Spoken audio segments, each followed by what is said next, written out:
Hello, I'm Balvinder Gill. I was sub-postmaster until I was wrongly suspended by the post office and made bankrupt. What does the promise to clear and compensate victims of the post office scandal mean for me?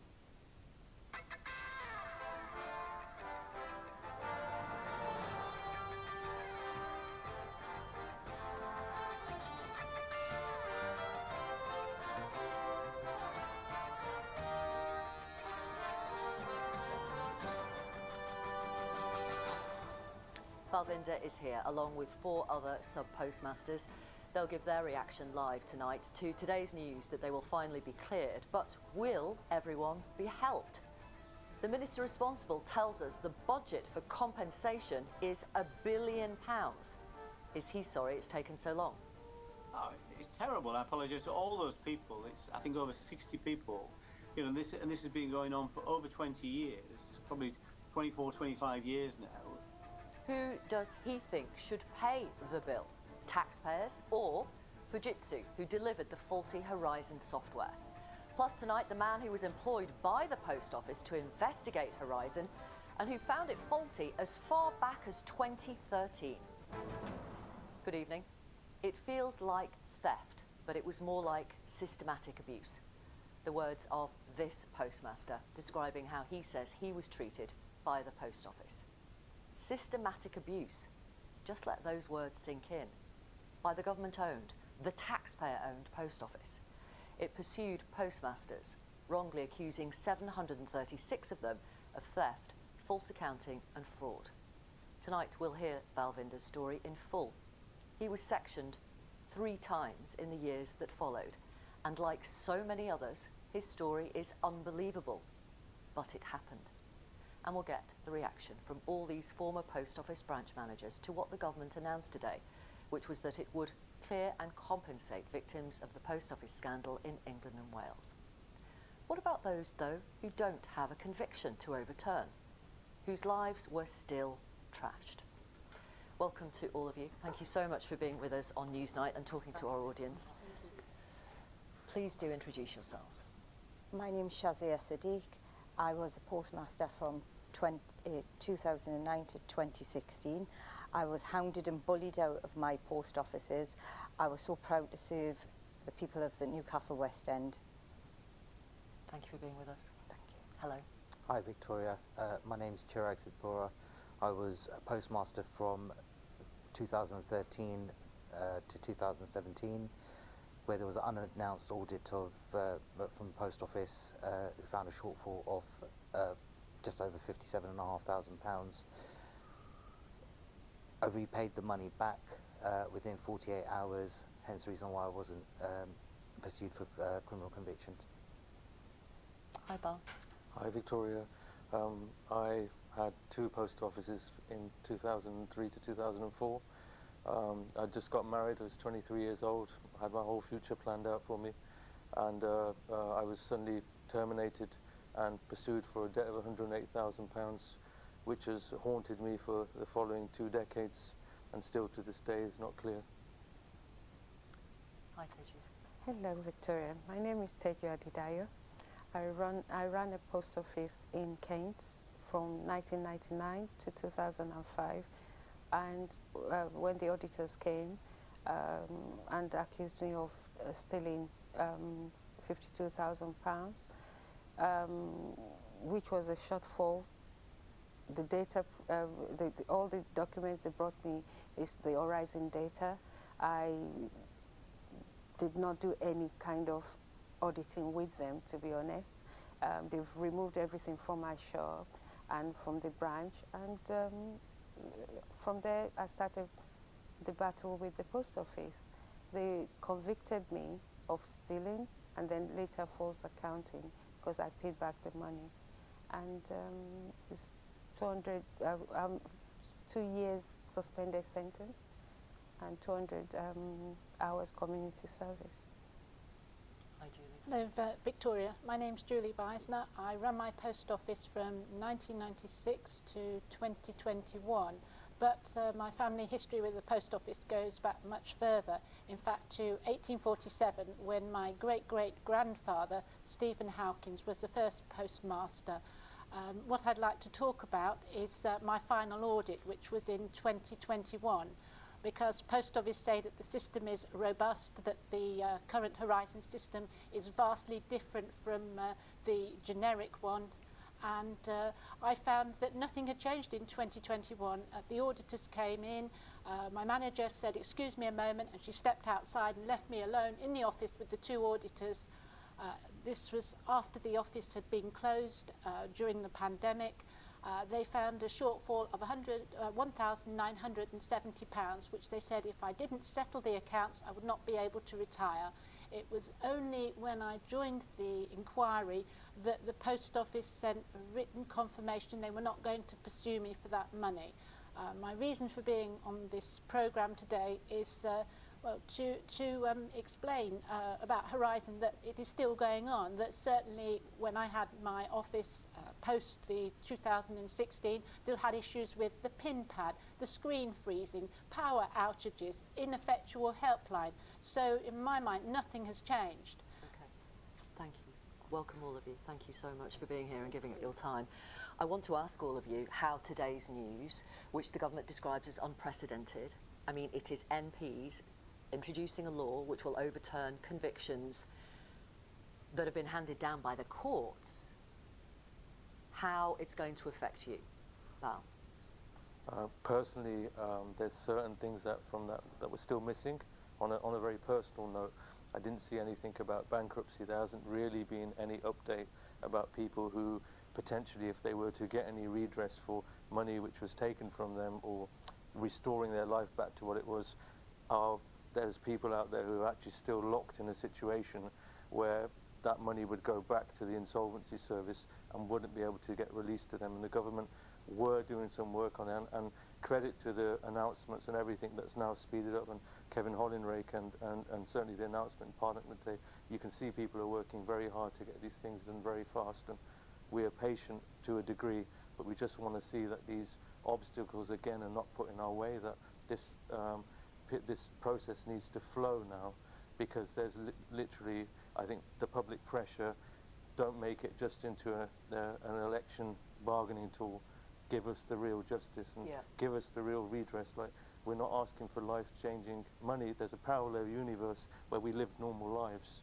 Put us back on that track. That's what I would ask. You're nodding in agreement with that, Shazia?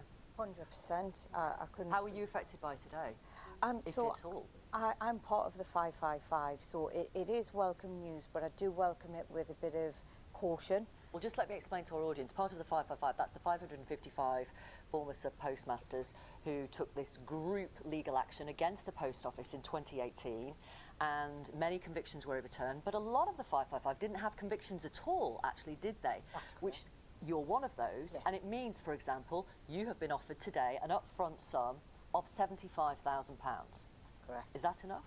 It doesn't even touch the surface. Doesn't even touch the sides. Absolutely not. And why do you say that? Because it is a lot of money.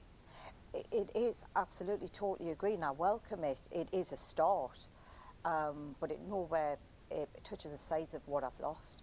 There's also the consequential losses of this. I lost my pension, for example, my health care, all of these things as a consequence of the action. But like Bal says, put us back in the position we would have been had we not have been affected. And is it possible for you to estimate a sum, come up with a figure of how much it has cost you over the years?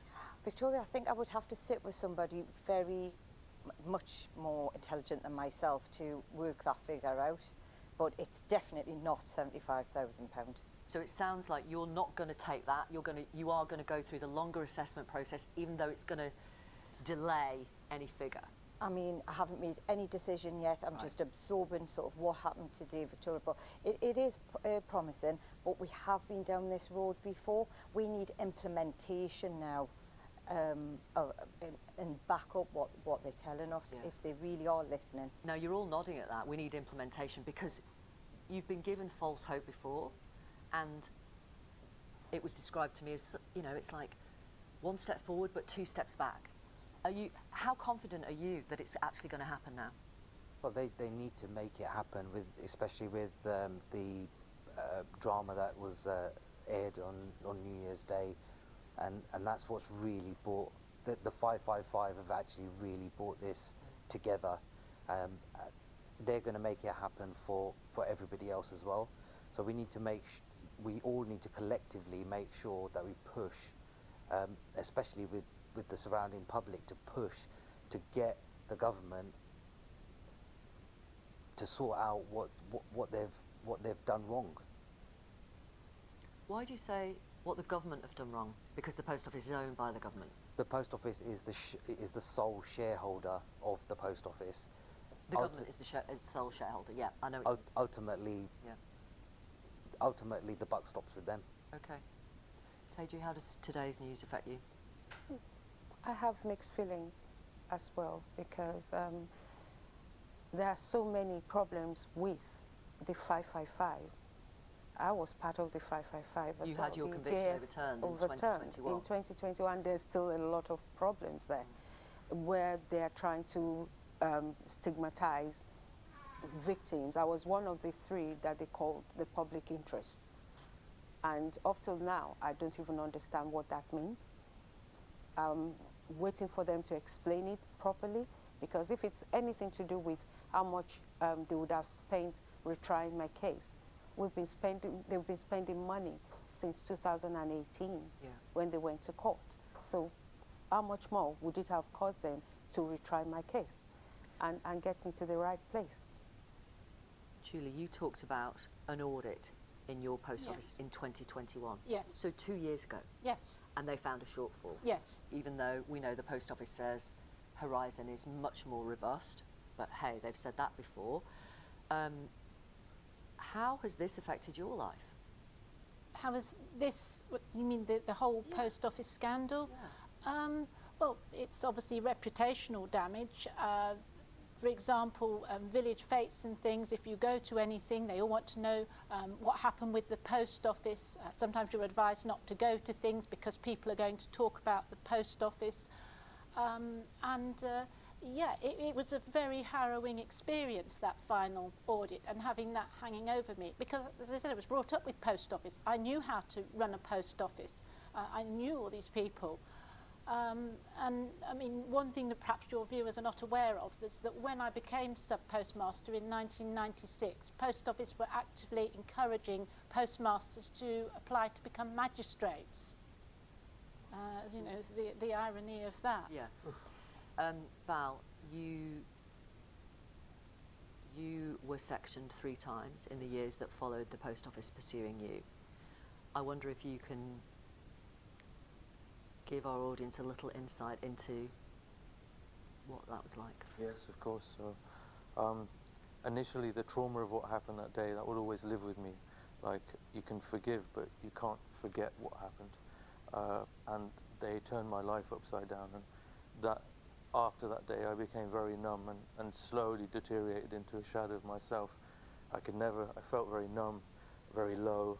There were times when I had suicidal thoughts. I had an impulse to do something maybe, and then I'd have to have the second thought to counter that and manage to get through, but I hid so much, and there were so many cracks in my relationship with my wife and in my family relationships. I couldn't attend weddings or occasions, and you know, it really affected me. Over time I was harboring this depression, and it developed into then episodes of mania, and I had some disastrous 3 episodes of mania, each time being sectioned. I mean, I spent my 40th birthday in a mental hospital. I remember being asked just to speak to the doctors there, and I said very specifically that a government-run organisation, the Post Office, had been pursuing me for many years, and it was recorded as delusions of grandeur. Oh my God. So, you know, it was like trying to Actually, make it was people reality. believe. It was the truth. I mean, there was a 10-year period up until the JFSA came into my domain of understanding that it was there. That's the Justice for Sub-Postmasters. Yeah, Alan Bates is the organisation that he set up, and I looked back at my emails recently. It was 2013 when I first reached out to him, and I read the email to myself, and really it was a time of despair and like looking for answers somewhere. And then when obviously watching the program and seeing also actually how people came together, and I remember those days, and it's really, really it's difficult to. I live in a cautious way. Like, my life is very restricted now. I have to be careful how much I take on, because I don't want to. I have that fear of going into another episode. So like you have to restructure your whole life, and But I you want can't to get ask you, that Val, time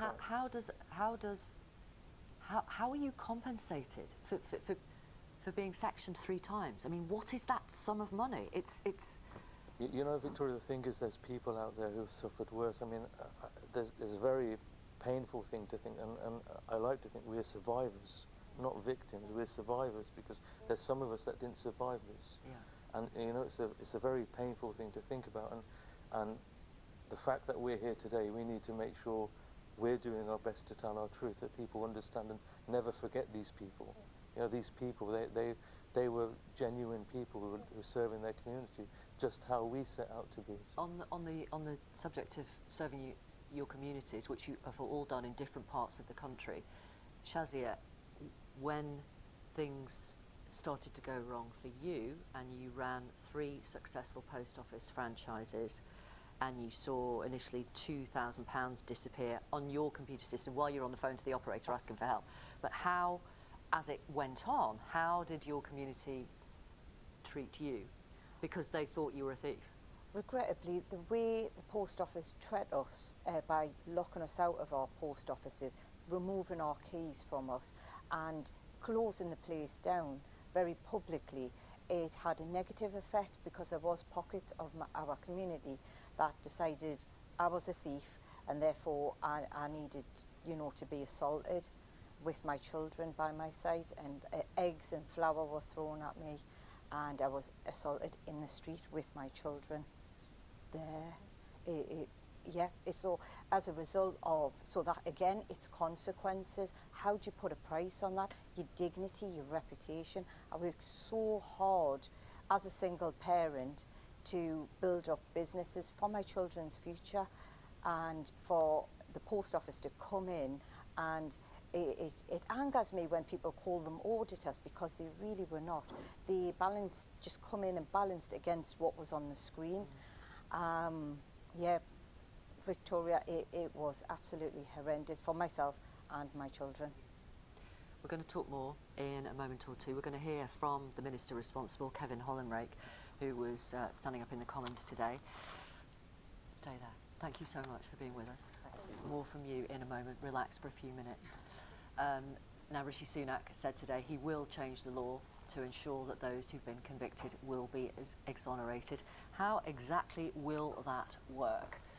Victoria, this announcement today is all down largely to this group. That, we should see them in a minute, that is the Horizon Compensation Advisory Board.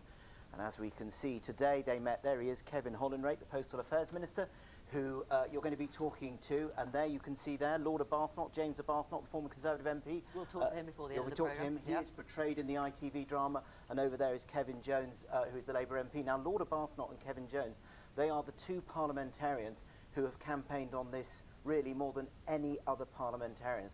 And what we heard from the government today drew on a recommendation from this advisory board, which includes 2 legal academics in it. And the recommendation that the government's picked up basically has 4 core elements to it. So in the first place, as Rishi Sunak was saying, as we can see there, right the wrongs of the past, overturning convictions. So what we will be seeing, as you were saying, is legislation to overturn those post office Horizon related convictions. We are talking about 700 to 1,000 people. Now, in the second place, we will see a re-examination of some cases, because there were some postmasters who lost appeals against their convictions. So the government will be deciding in the next few days whether they should be included in this scheme. In the third place, compensation. Once your conviction is overturned, you are entitled to £600,000 of compensation, but you could negotiate for a higher amount. Finally, a statement of innocence. It is widely accepted that there will be some people who were rightly convicted who will have it overturned. They will be entitled to that £600,000 payment. So to guard against that, you will have to make a statement of innocence, and that could work against you if evidence turns out that you were guilty of it. In the final place, Scotland. So this legislation today applies in England and Wales, but Humza Yousaf, who is the Scottish First Minister, he's been talking today about exploring ways in which this scheme could apply in Scotland. And what are Westminster campaigners saying this evening? Well, they are happy, but they are taking nothing for granted because this has been one very, very long campaign. And one of the fears they have is what I was talking about, which is those people who could have been rightly convicted and receive that £600,000 payment, and they're already working out what the headlines in papers could look like if it turns out that somebody who did commit an offence gets more than £500,000. Could that tilt public opinion against them? But their view is it's right to take that risk, and of course it was the recommendation of that cross-party advisory group to have that blanket overturning of those convictions. Thank you very much, Nick. Well, Nick just mentioned Scotland. In Northern Ireland, Sinn Féin's Vice President Michelle O'Neill said she hopes those wrongly convicted there will be swiftly cleared. I spoke earlier to Kevin Hollinrake. He's the Minister responsible for postal affairs in the UK. I started by asking him how long it will be before people were exonerated and how long it would take for the compensation to reach people. Weeks. That's what we're hoping. We can't How many say weeks? how many weeks because this legislation has to go through Parliament, and there's no real fixed timescale for that because Parliament decides. But we want to do this very quickly, so we think we can put a new law in place in weeks. And once people, this law will make sure that every single person who has been convicted as a result of Horizon evidence, as a result of this scandal, their convictions will be set aside, will be overturned, and that opens the door immediately to compensation. And people have two choices at that point in time. They can go down a full assessment route for compensation for loss and for damage to other things such as reputation and health and relationships and all those things. But also the alternative to that is they can take a very simple option, which is take a fixed sum award of £600,000, which is a much quicker process because people don't need to compile a full claim and assess the full claim. So it can happen much more quickly. So people could be getting compensation in weeks, a matter of weeks. Okay, so by weeks, to me that's less than a month. Is that fair? I can't say that because they say it's got to go through both houses. We're not totally in charge of the timescales. Sure, but you could do this in a day. There is precedent here. Yes, that's right. And I'm not saying we can do it in a day, but of course, before we do that, we have to actually draft the legislation. We've got to get the legislation in the right place. We've got to talk to a lot of people, the judiciary, of course, and the Minister of Justice. So there are some steps we need to go through. We want to make that as quick a process as possible. You said today it will mean an honest postmaster, quote unquote, will have his or her conviction overturned. And they have to sign a statement, presumably, essentially saying, I didn't steal anything, I didn't thieve anything, I didn't, defraud the post office, I am honest. Like, why are you making them do that? Well, the reality is some of those people that are exonerated through this may have been guilty of an offence. I mean, we don't want to labour that point, but we do want to be clear about that point. It's not.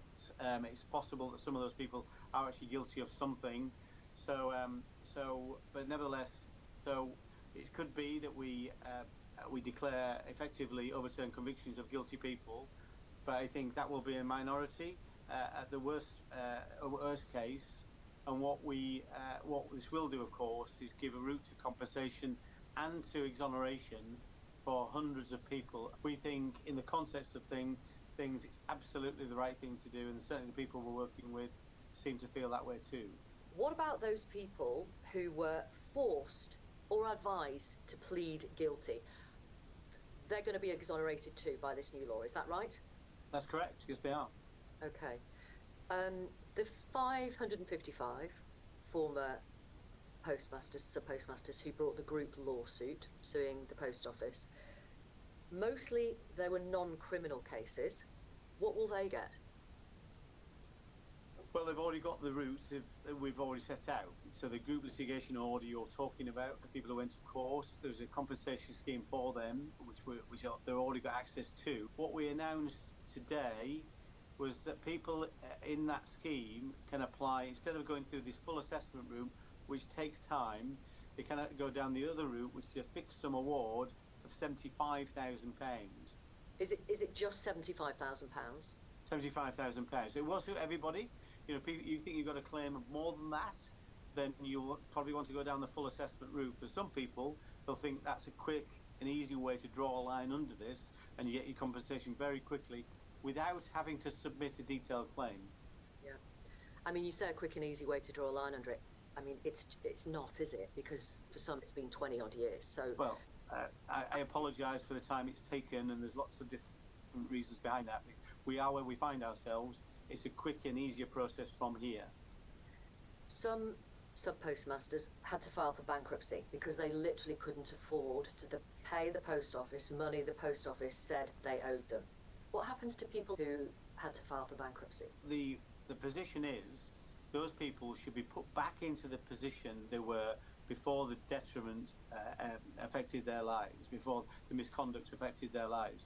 So if somebody's been made bankrupt because of the actions of the post office, those people should be restored back to their financial health, their position they were in prior to that happening. I know you and one or two of your predecessors have been looking in detail at this issue for a period of time. It would be fair to say, though, wouldn't it, that it's the ITV drama which has really forced you to take this action swiftly now? Force is completely the wrong word. It's accelerated what we've done, absolutely. But we were looking at many of these, because we're public servants. We respond to public pressure, of course we do. But nevertheless, we were looking at all these issues prior to that dramatisation being aired. For example, the fixed sum award of £600,000 is something we implemented last autumn. The discussions about overturning convictions en bloc, on a blanket overturning of convictions, is something I've been discussing with the advisory board for months. So it's not right to say we would not have done this. We've just done it at much greater pace, and I'm glad we've been able to do that. And it shows the power of that dramatisation, of the human story of this, because it has accelerated some of the things we were planning to do. How sorry are you about the length of time it's taken then? Because as you know, dozens of people have died waiting for justice. Oh, it's terrible. I apologise to all those people. It's, I think, over 60 people. You know, this has been going on for over 20 years, probably 24, 25 years now. So, and due to the tenacity and the commitment and the inspirational people like Alan Bates and others, and Lee Castleton, Joe Hamilton, this has happened at all. So, absolutely, to those people, we should all apologise. The system has failed them, but we're putting things right. This government didn't create this mess, but this government is actually putting things right, and quite right too. How much could the total compensation bill cost, do you think?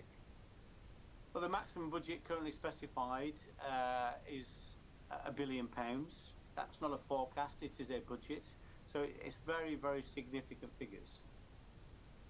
And will the taxpayer be paying that, or will Fujitsu be paying that? Well, it may be a combination of both, and I very much hope it is a combination of both, or a combination of the taxpayer, and because obviously the taxpayer's responsibility here being the owner of the sole shareholder of the post office, but others may do too. Now we've got a statutory inquiry which is led by a former High Court judge, Sir Win Williams. He's doing very fine work, and they're taking evidence and will lead to a conclusion hopefully later this year. At that point in time, we'll be able to identify exactly who's responsible. Fujitsu were the providers of the technology, the Horizon system in the first place. So if it can be shown that they're responsible and culpable, then I think it would be only right that anybody in that position shares some of the financial cost of this. And in terms of accountability, I mean, you just mentioned Fujitsu. At the post office, there are a number of chief executives and chairmen and women who have gone on to other jobs with bonuses and pensions intact. Can you say to the sub-postmasters tonight and to the general public watching tonight that if they need to be held accountable, they will be? Yes, absolutely.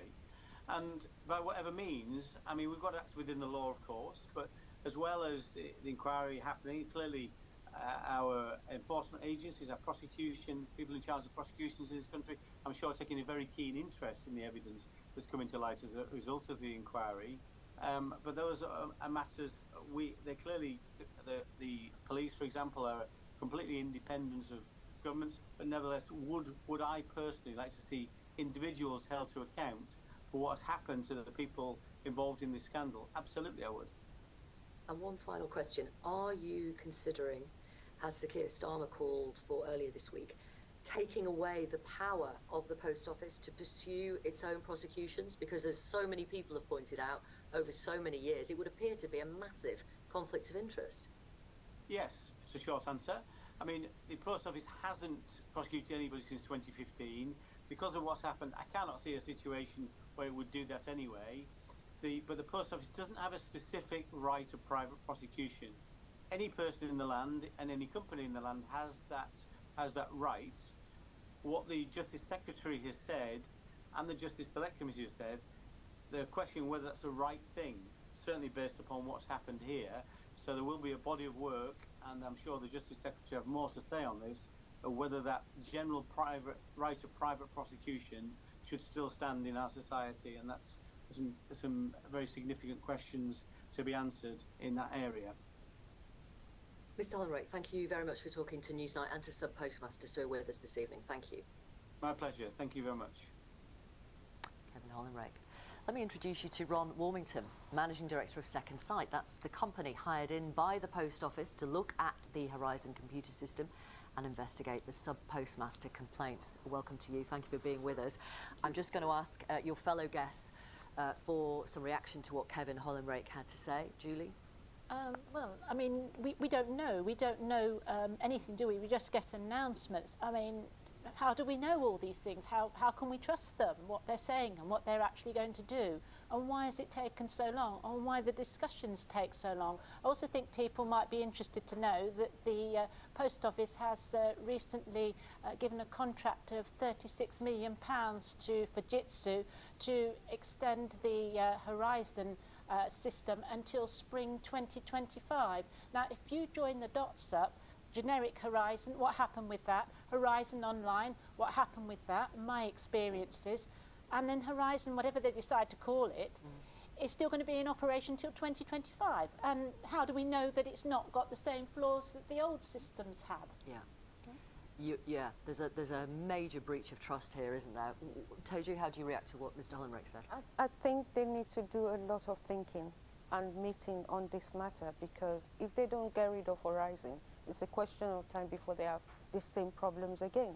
And all these promises that they are giving each and every one of us, especially when they keep dividing every single sub-postmaster within that group or this group or that group, they need to get it sorted out and come to the public with something more tangible that we can all rely on, not just promises. Do you have confidence that any senior executives from either Fujitsu or the Post Office, if they need to be brought to account, will be brought to account? What do you think? I think with the public inquiry that's currently going on, and especially with the Metropolitan Police that are involved, because the Metropolitan Police have to gather evidence to take it to the CPS for charging advice, I think there is going to be individuals that are going to be held to account, definitely. Do you have confidence? Yeah, to a degree. I've been following the inquiry very closely, and my only concern is what they say is the corporate amnesia. But I think that without all the pressure, and certainly with Paula Vendels now returning to CB, I would hope that there'd be a more open, sort of with the public outcry, a more open approach to when they're asked questions under the inquiry. I have to say, I have to commend Mr. Hollenrake. I think he's been really pushing very, very hard.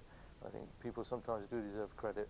I mean, he's inherited that from, we know, through various governments, and I think he deserves some credit, and for yourself also for representing us so well. Thank you. Not at all, that's our job. Mr. Warmington, you found the Horizon system as far back as 2013 was faulty, unreliable, dodgy. And that was an interim report. When you presented that to the Post Office, who had hired you to investigate Horizon, what did they do? Well, by that point, we were starting to find, particularly my colleague Ian Henderson was starting to find pretty odd material in the papers that were being submitted. The agreement had been nothing would be held back. Second Sight was off the leash. We could look at whatever we liked, and nothing would be withheld.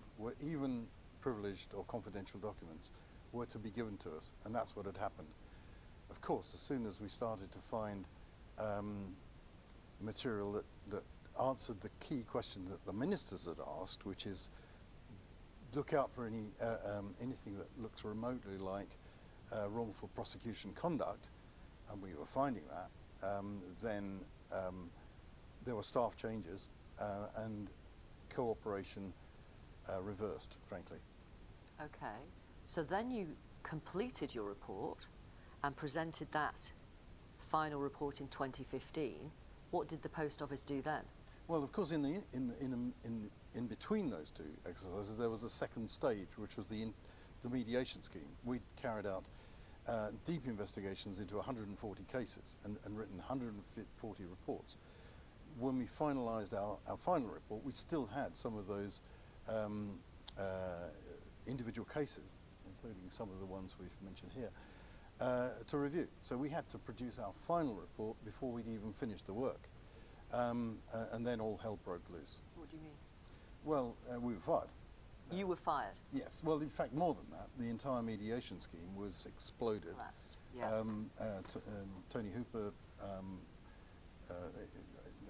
Alan Bates was told that that was to be discontinued, and that post office would... Why were you fired? Well, I don't know. One would have to ask post office. It was coincidental that shortly before the plug was pulled on the mediation scheme, my colleague Ian and I had been trying to pick up from where we left off prior to the mediation scheme, which is to look deeply into matters like the suspense accounts and other allegations that have been made that seem to be supported by the cases that we looked at, and in particular our desire to dig into the suspense accounts, into which we suspected some of the funds that ought to have been repaid to the postmasters had found its way, and from there, of course, it found its way eventually into the profit and loss account of the post office. So, I mean, I'm glad you've answered that, because that was my next question. It came up, obviously, in the drama. Joe Hamilton asked it in reality, and they reflected it in the drama. Like, all these people, some of them, you paid thousands back. You know, what did you pay back in 48 hours? 57 grand or something? 57,500. You borrowed from relatives? Yep. Like, that went into the post office profits, which is owned by the government, which is owned by the taxpayer. The taxpayer now will be paying your compensation. I mean, it's... Absolutely. Yeah. Perversely, it finished up in my pocket and yours as taxpayers as a reduction in the losses or an increase in the profits of the post office. Let me read this statement from the Post Office. We fully share the aims of the current public inquiry set up to establish what went wrong in the past and the accountability for it. We're acutely aware of the human cost of the scandal and are doing all we can to right the wrongs of the past as far as that is possible. Both Post Office and government are committed to providing full, fair and final compensation for the people affected. Fujitsu say in a statement, the current Post Office Horizon IT statutory inquiry is examining complex events stretching back over 20 years to understand who knew what, when, and what they did with that knowledge. The inquiry has reinforced the devastating impact on postmasters' lives and that of their families, and Fujitsu has apologised for its role in their suffering. Is that enough? Anybody can apologise, anybody can say sorry, but, you know, if they don't mean it, if they don't do something positive, you know, to show that they acknowledge that they went wrong and what they did was wrong. Especially when they're still trying to victimize some of the sub-postmasters, including me. You understand? That to me does not make me see them in the bright light that so they are trying you to say portray. there's a difference between the words, the rhetoric, and actually what's going on with some people. Absolutely. Let me, where are you? There. Let me introduce now Conservative peer, former MP, Lord James Arbuthnot, who you will know if you've watched the drama, has been campaigning on this issue for well over a decade, and many of his constituents will know that he's been campaigning after his constituent, postmistress Jo Hamilton, came to him for help in 2009. Here's a clip from the drama. So now, if you redeclare everything, it'll balance, okay? This is so helpful, thank you. Don't go away, stay with me till I've done it. Oh my God.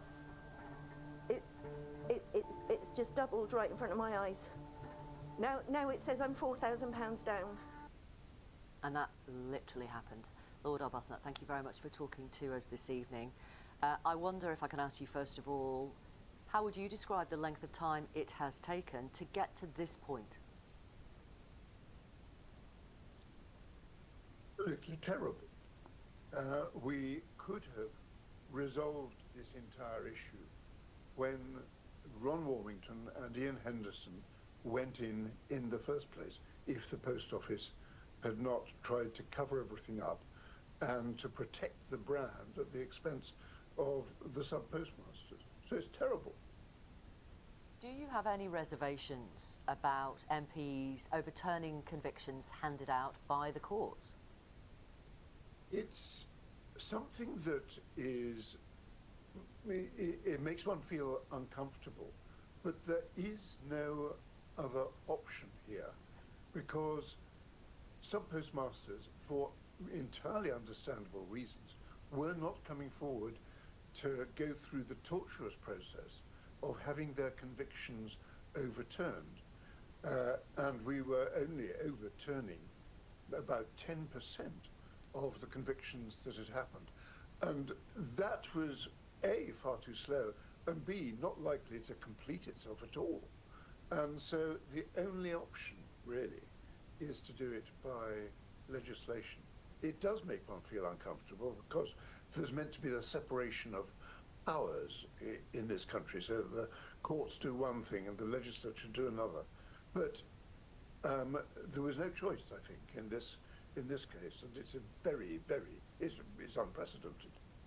But it does mean that in the future, theoretically, MPs could overturn other convictions that they didn't agree with, or indeed pass laws to find people who have been found innocent by the courts guilty. Theoretically, it means that, but if MPs are minded to do that sometime in the future, I don't think they'll be that much affected by whether there's a precedent or not. I think they will just be behaving extremely badly. In this case, we are trying to behave as well as we can to the people who have suffered so much, the sub-postmasters. But there is that lack of comfort in this process. I acknowledge that, and the judges will acknowledge that, but we can't see a better solution. Thank you very much for talking to our audience tonight and being with us alongside the former sub-postmasters. We appreciate your time. Thank you. We have very little time left. I'm going to ask you very briefly, what do you want to see happen now? Shazia?